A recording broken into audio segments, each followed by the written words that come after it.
Growing up, I never liked my last name, Rothschild.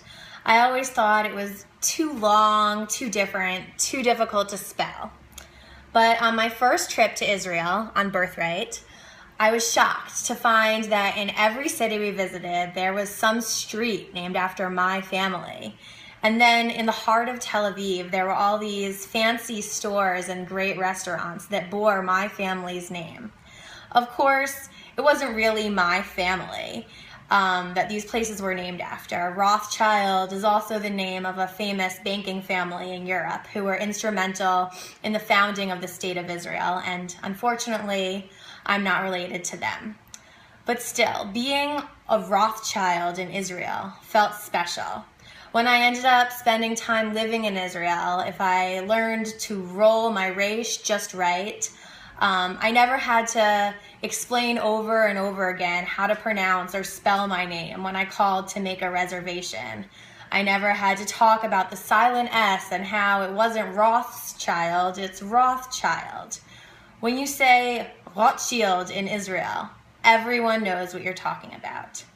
So last year when I married my husband and I took his last name, one of the saddest things to give up about my old identity was this being a Rothschild in Israel.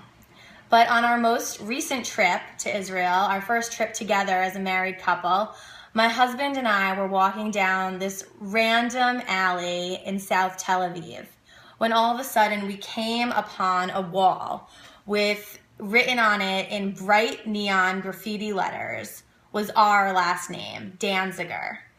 So we were shocked. We rarely meet another Danziger. Danziger comes from a small town in Poland called Danzig that doesn't even exist anymore. But at that moment, we knew that there, in the biggest city in Israel, in that alley, someone had stood, someone whose family history, their personal story at some point had intersected with our family's story. And they had stood at that place and they had intentionally left their mark. So this moment was kind of special for me because, first of all, it proved to me that every Jew, every Jewish family has some inroad, some connection, some personal mishpacha, some family in Israel. And it also taught me that when you're walking around Israel, every stone, every wall, every nook and every cranny somehow tells the story of the Jewish people.